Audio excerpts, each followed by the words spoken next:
মহান মুক্তিযুদ্ধে বীরত্বপূর্ণ অবদানের স্বীকৃতিস্বরূপ বীর মুক্তিযোদ্ধাদের কল্যাণে বিভিন্ন সুযোগ সুবিধা চলমান রয়েছে। বিগত 5ই আগস্ট 2024 সালে ছাত্র জনতার বিপ্লবের মধ্য দিয়ে আমরা এক নতুন বাংলাদেশের সূচনা করেছি। এই নতুন দেশে আমাদের দায়িত্ব সকল মানুষকে একটি বৃহত্তর পরিবারের বন্ধনে আবদ্ধ করা।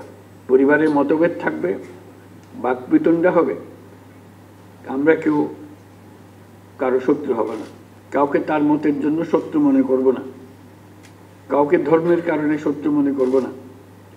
আমরা সবাই সমান, আমরা সবাই একই পরিবারের সদস্য, কেউ কারো উপরে না, কেউ কারো নিচে না।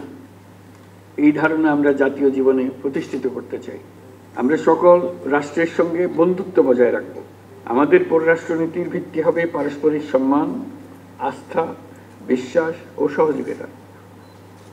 জলবায়ু সংকট মোকাবেলায় এবং বৈশ্বিক শান্তি অর্থনীতি সুসংহতকরণে আমাদের একত্রে কাজ করতে হবে। নতুন বাংলাদেশ গড়ার যে সুযোগ ছাত্র জনতার সাহস ও আত্মত্যাগের বিনিময়ে আমরা সম্প্রতি অর্জন করলাম, সেটাকে কাজে লাগিয়ে আমাদের সুন্দর ও সমৃদ্ধশালী ভবিষ্যৎ গড়তে হবে। আমাদের বীর মুক্তিযোদ্ধা এবং তাদের উত্তরাধিকারীদের কল্যাণার্থে যা কিছু প্রয়োজন তা করার জন্য আমরা দৃঢ় প্রত্যয়ী।